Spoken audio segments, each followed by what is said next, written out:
I'd like to talk to you a little bit about kids and glass fusing projects. If you've done any glass cutting or working with fusible glass at all, you know that glass can be a little bit sharp, especially on points and corners. So it's probably not the most kid-friendly process, but we all know that kids love things that are bright and colorful like glass. So having glass ready for kids to play with is difficult. So after you've made some glass fusing projects, you're going to wind up with a few bits of odds and ends of glass that you might consider scrap. Why not turn this scrap into what we could call kid-friendly glass? So when glass goes into the kiln for its firing, all of these really sharp points will draw in on themselves and become rounded.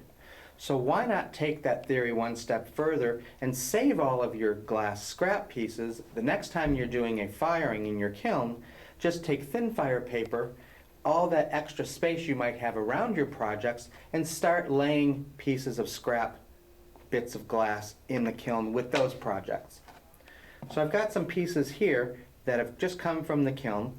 These started out just as sharp scraps that I certainly wouldn't want to hand to a child to play with or make a project with, but I'd be really confident in handing them an assortment of what we could call kid-friendly glass. All the sharp points are completely round, so give your child a whole assortment of pre-fired glass scrap. Think of it as making a puzzle. Kids have a great imagination that way.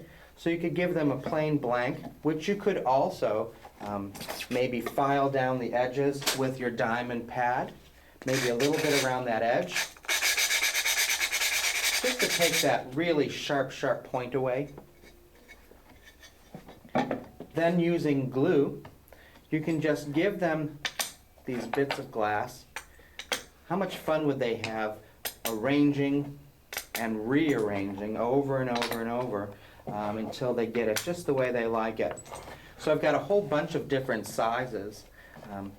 Maybe this is an exercise for a homeschool project when kids need to learn about color. They might need to learn about shapes, designs. So don't discount the idea that children's imaginations can't be utilized with glass fusing. I mean, how fun is that, just to glue them around? And you know how a kid is. Nope, I don't like it. And then they can just start again. Once they get it arranged, maybe mom or a teacher could help them attaching it with some glue. So kid-friendly glass is something easy to manufacture yourself with all of your leftover glass and your kiln.